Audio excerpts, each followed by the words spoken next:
dear fountain pen, ink, and paper lovers out there. Doug here from Albuquerque in New Mexico with a special episode. I was minding my own business, washing my pens, and then I thought, dang, you just have to do this. You have to focus on all your fat writing pens, and you have to do a video episode for YouTube about them. Many, or even maybe most of you out there, are not into these gushers or the nibs, like the musics, the zooms. But I thought it's still interesting, probably, to see them. And I just somehow got on a roll. I've been inking a few pens, not well, also partially because I just ordered a new pen used to me, new to me, used, and that one also has a music nib. And so I thought, well, let's just stick with the theme, go big or go home, and let's take a look at what I have inked up right now today. And I am back in my favorite box for fountain pens, which holds currently 17 pens. And we are going to do the currently inked episode. We're taking track of the currently inked pens, as always, in my Tomoe River old paper notebook that you've seen many times. And for those of you who are interested in what became of my beautiful Pelikan 400, the vintage one that I had purchased at an antique market, and that all of a sudden came apart.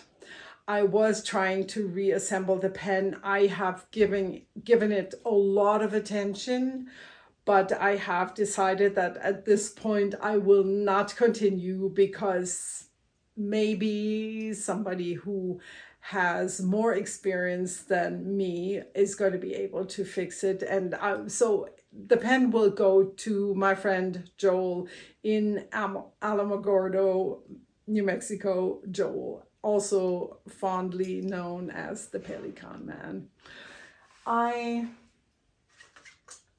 did show the pen, and what happened was that as I was cleaning it, it came apart, the back, and as I did research, I tried to reassemble it, and it is currently stuck at this point. It should go in further, or it should come out to give it another try with more grease, but I haven't been successful, and I'm really scared of breaking it. I also cannot push from the inside, because I also cannot get the nib out, which normally should be possible. This piece I left out at this point, and it's just got to go to somebody who knows a little bit more about what they're doing. Yeah, that's the story of the Pelikan M400. Not M400, the Pelikan 400 with a fine nib. I think this will be my first fine nibbed vintage Pelikan. Let's go to the desk and do some writing with our newly inked pens. And here's my current box of fountain pen happiness. You are looking at a Lamy 2000, a Waterman Edson, Esterbrook SD, and again, a Platinum 3776, a Pilot Namiki, a Sailor Pro Gear and a Sailor Pro Gear Slim, a vintage Mont Blanc, and a vintage Monte Rosa, which is connected to the Mont Blanc brand, a Parker 51 vintage, a vintage Faber-Castell 10, a Pedicon M400, Pedicon 400 NN, and a Pedicon 400, a Pedicon Pedicano, and a Cabico Brass Sport. Okay. This is, like I said, in my favorite box, and it made me super happy and satisfied that right now I have an amount of pens that fits in here perfectly. And every morning when I journal, I usually grab the box and I go outside on the deck, and I keep in here a water brush pen to do some page decorations, and sometimes I grab some stickers, usually often the thinner ones, sometimes from Pen Pals like this one, and take those outside for decorating my journal as I'm writing. All right, let's get going. We're starting with the Lamy 2000, which is, as you may remember, one of my favorite pens that I own, and it has a double broad oblique nib.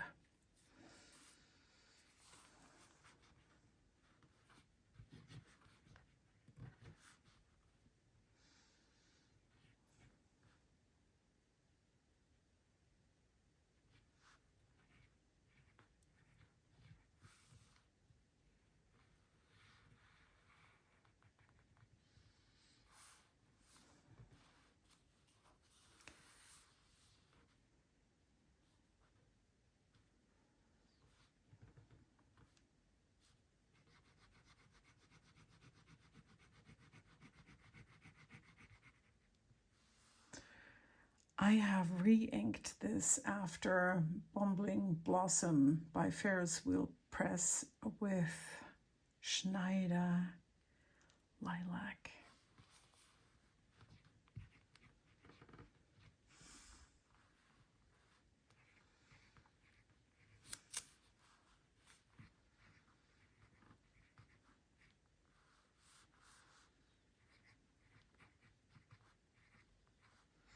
It's one of the inks from their pastel series.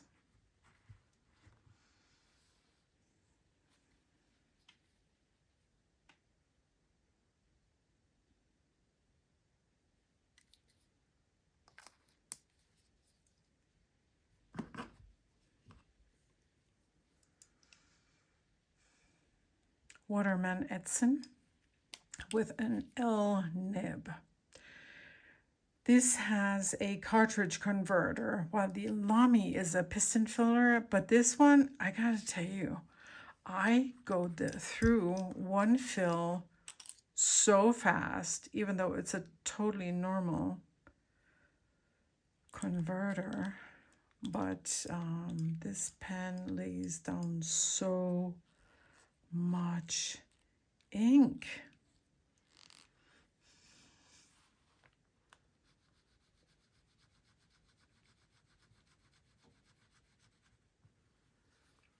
I adore this combination. This was one of the samples that I got from my pen pal Imke.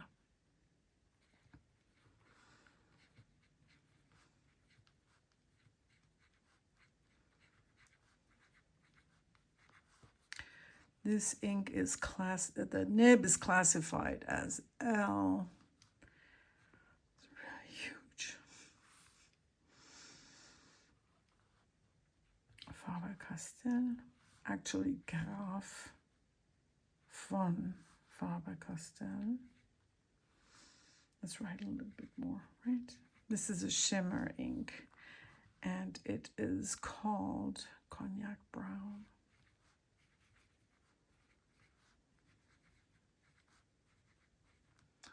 Love the color.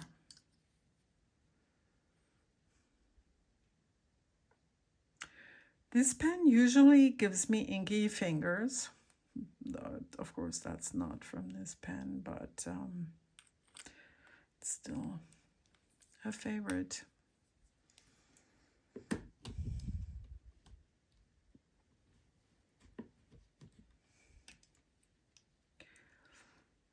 I have two Esterbrook's with medium journalers nibs. That's a hard word to say.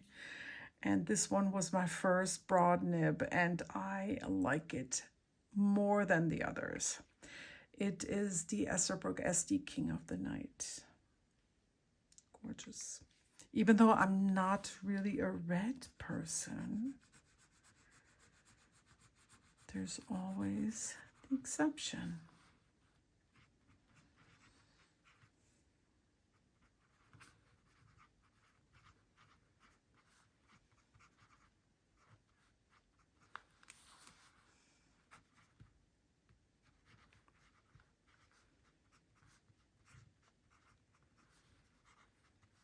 This is truly a gusher. And I put in here one of my favorite red inks, and that's Diamine Communication Breakdown.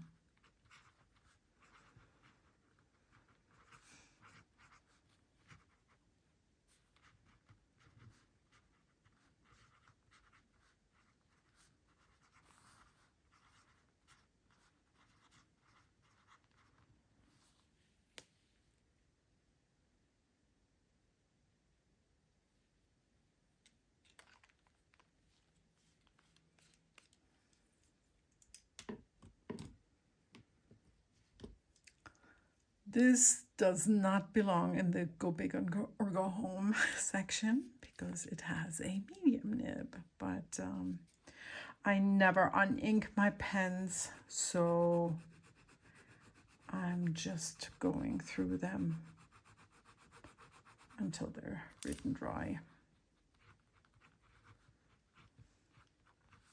This is the SD Gold Rush. Like I said, the journalers medium.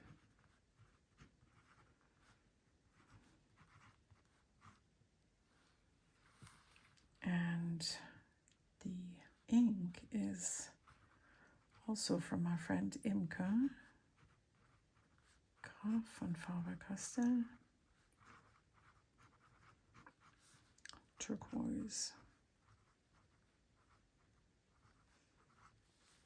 Wonderful match with the ink and a beautiful pen.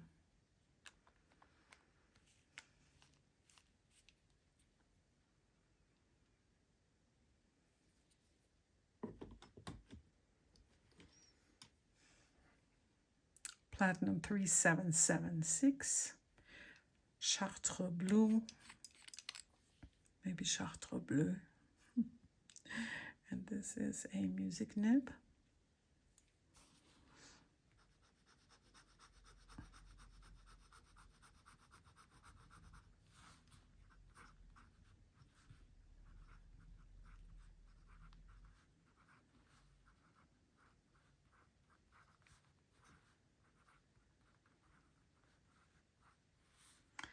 And I inked it with Violet Hiroshizuku Shikurin.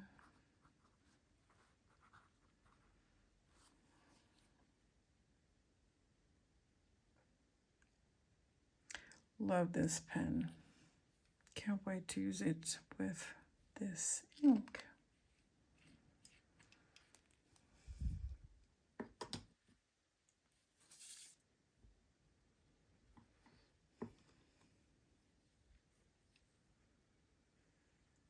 Here comes the gorgeous, gorgeous Pilot Namiki, my dragon lady. The broad nib.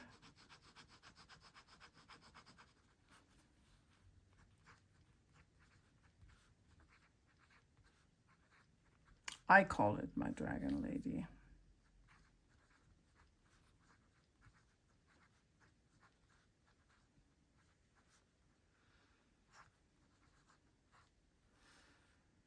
And the ink is Diamine Moondust. It's a shimmer ink. I know, I shouldn't, but sometimes I can't resist. In these special pens, I mean.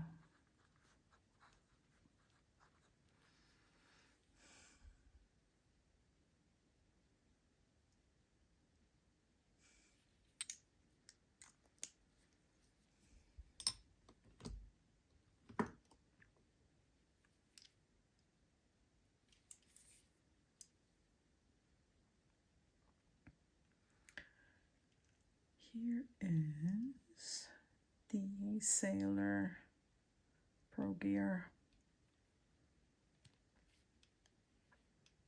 Pearl Mint. And this is one of the few pens that I own that can easily handle a very light ink. And if you are one of the people that have trouble reading them, I need to tell you that's totally fine. No judgment. I'm just the one who likes a wide variety of ink colors, and I never mind the lighter colored ones. And this definitely falls into that category.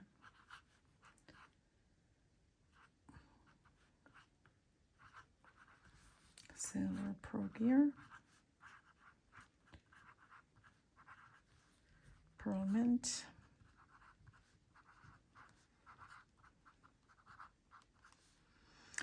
the nib is a zoom nib, and the ink is Arbor Bleu Azur.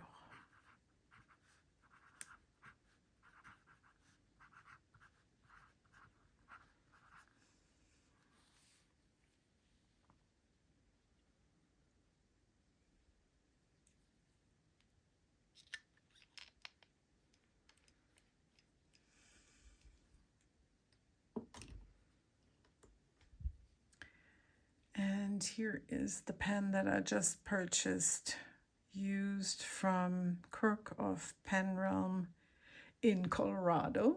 Thank you, Kirk. Love this baby. You know, I don't need any more pens, and I certainly did not want to buy any more pens. But do you ever do that, that you get in the mood of scrolling around? And that's what I did on that day. This, I scrolled through all the used pens at Kirk Pen Realms, and this was the very last one. I mean it, the very, very last pen. And I saw that it has a music nib, and I was sold. Can't wait to write with this. I have not written with it yet.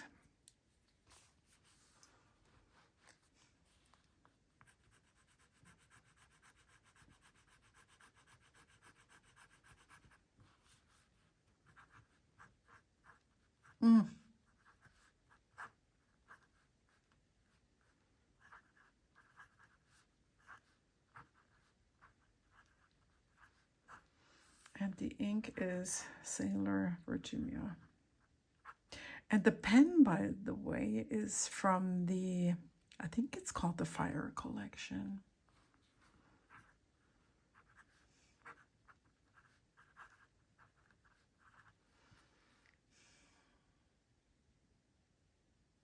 Oh, so pretty.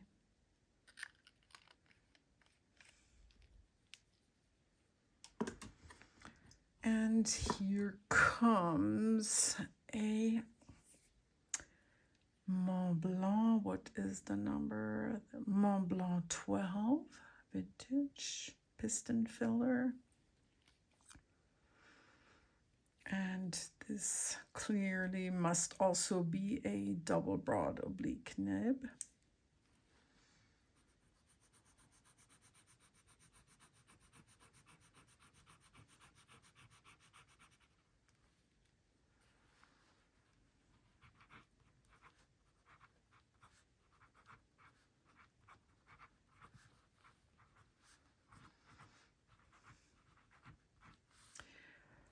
And here we have Diamine, Spearmint Diva.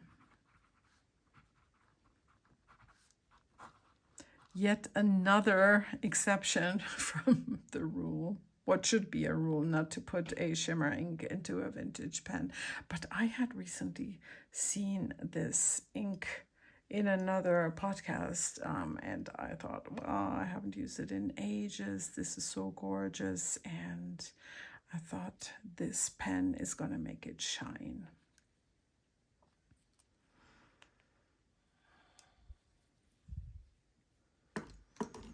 And just for good measure, a Monte Rosa, which is also produced by Montblanc, but a cheaper pen that is a piston filler.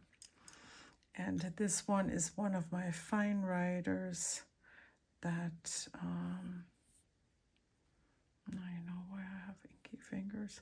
This is a fine writer that I always keep some fine writers for use in my planner. So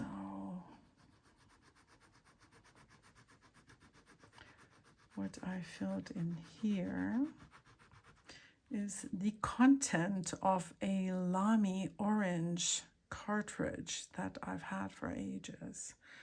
I suckered it up, I opened this pen in the middle and filled it in with a syringe.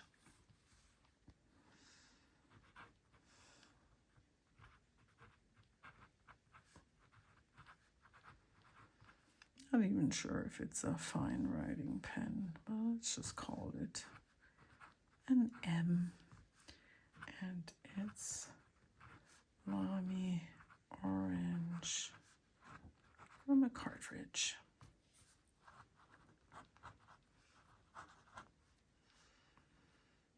Oops. Cartridge. Well, you know what I mean. I may have to add some grease, which I didn't do as I screwed it open here. But like I said, it is a piston filler.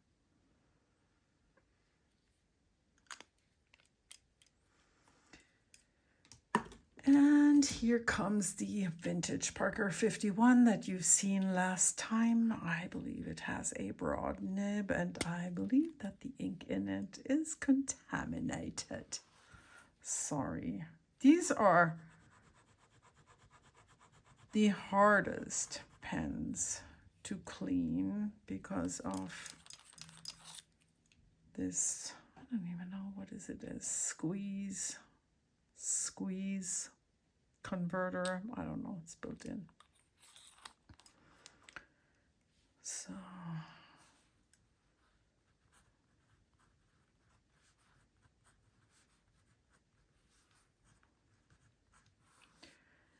and this is supposed to be Vinta Serena. Don't trust a word I say. No, I mean, it's really Vinta Serena, but there must have been a lot of other gunk in there. Not that I never clean this pen. I clean all my pens, usually right after I write them dry, by the way.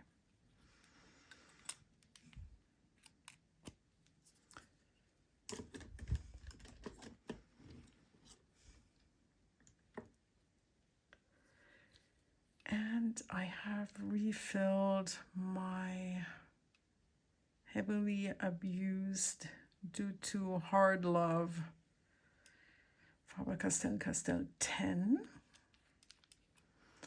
vintage pen. And I wanted to try it out with a quite light ink.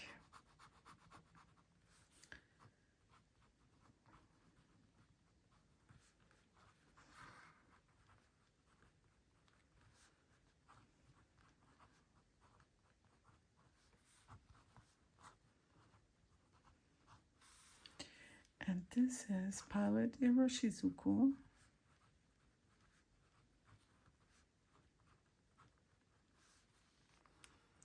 Hana Ikada.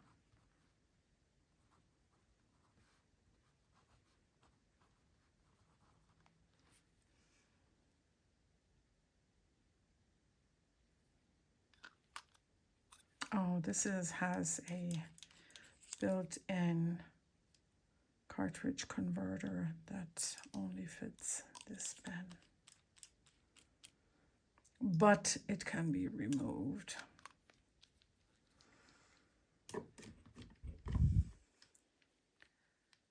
Blue Pelikan M400. Not sure why this is open. Let's close this. I sometimes have flow issues with this guy, and so I need to prime the feed. But not a lot.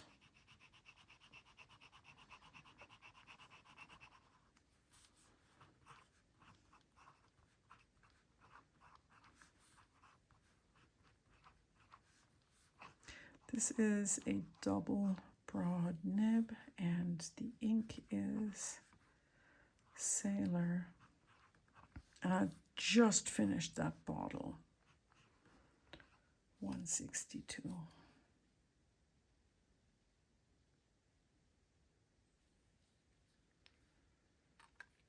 The ink is beautifully chroma shading, which you don't see really in the writing.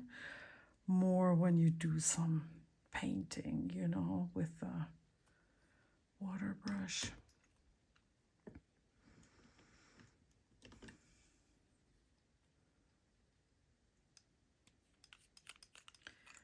Pelikan 400 NN with a double broad oblique nib.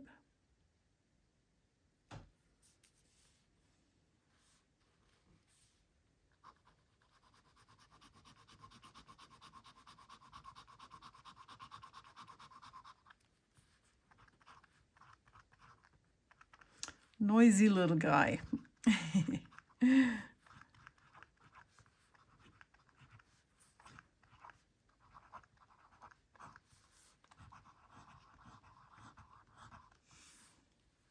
And the ink is Colorverse Walk the Dog.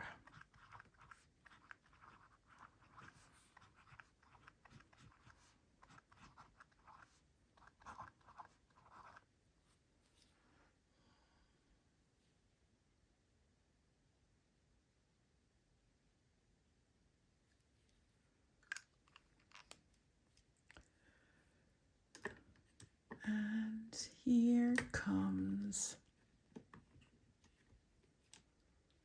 a great vintage, another great vintage Pelikan. And it has a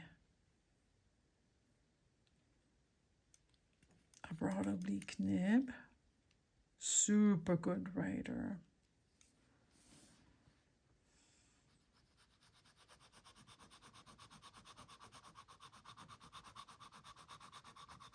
Boy, I'm really breaking this rule a lot today, ain't I? This is Dusted Truffle, another shimmer ink that I absolutely love.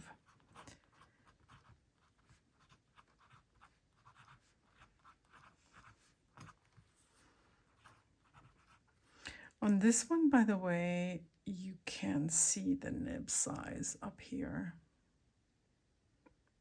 It's, I don't know how they do that, engraved or what.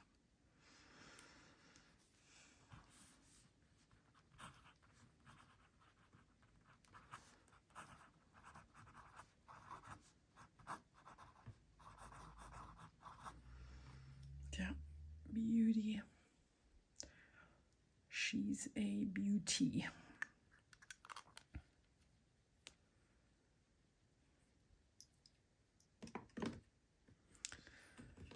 Almost done.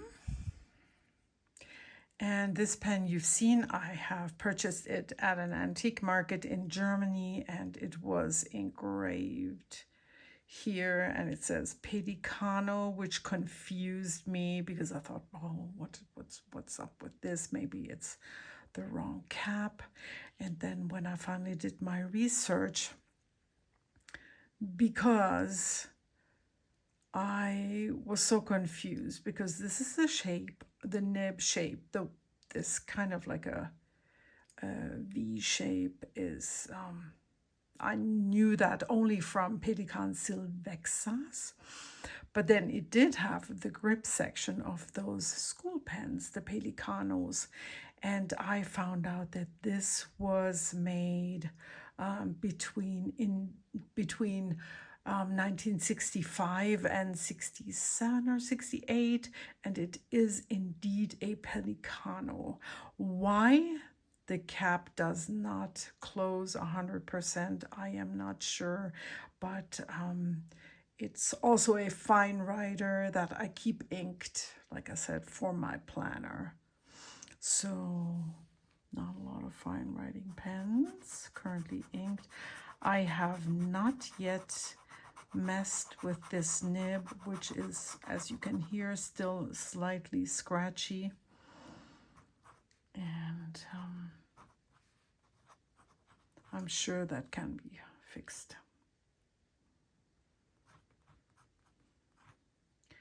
And this ink was a gift from my friend who actually brought it for me from Hong Kong.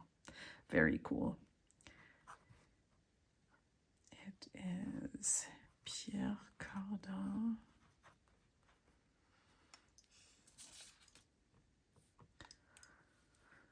Such a long name. I never remember. Pierre Cardin, City Fantasy.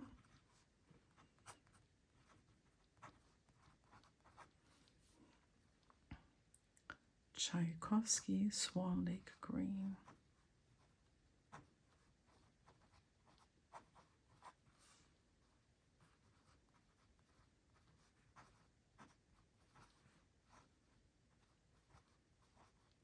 When I did some research, I found a bunch more inks by Pierre Cardin that I wasn't even aware of their existence. And I refrained from a spontaneous ink order because I got a lot of inks. So here you see there's the gap, but it does not dry out. Last but not least,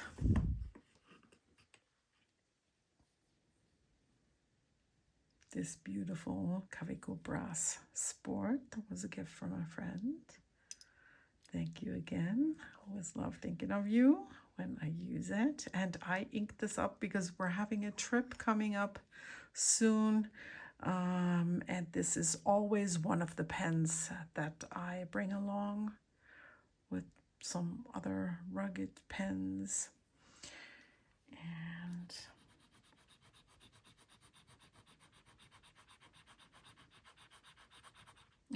love this.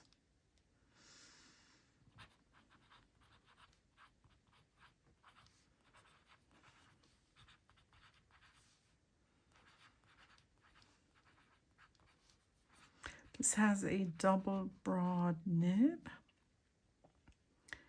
and the ink is Palette Iroshizuku Inaho.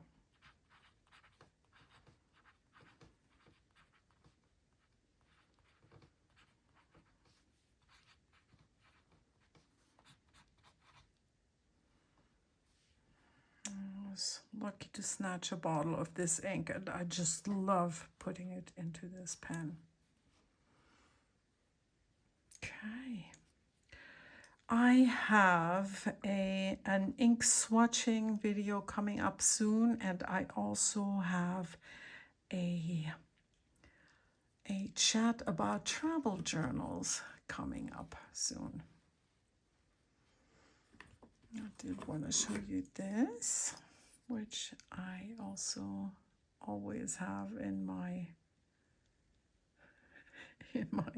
cigar box with my currently inked pens, because this brings me so much joy. This tiny miniature southwestern themed dish that my daughter found for me in New York, and I think she found it in a stationery store. Yep. Okay, let's take a look in slow motion at all of the pens.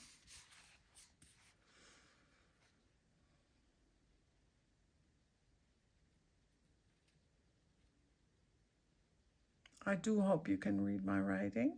If not, pop a comment in. I would also love to hear from you if you have any fat writing pens that you love a lot that you think I should try at some point. Thanks for watching. Talk to you soon.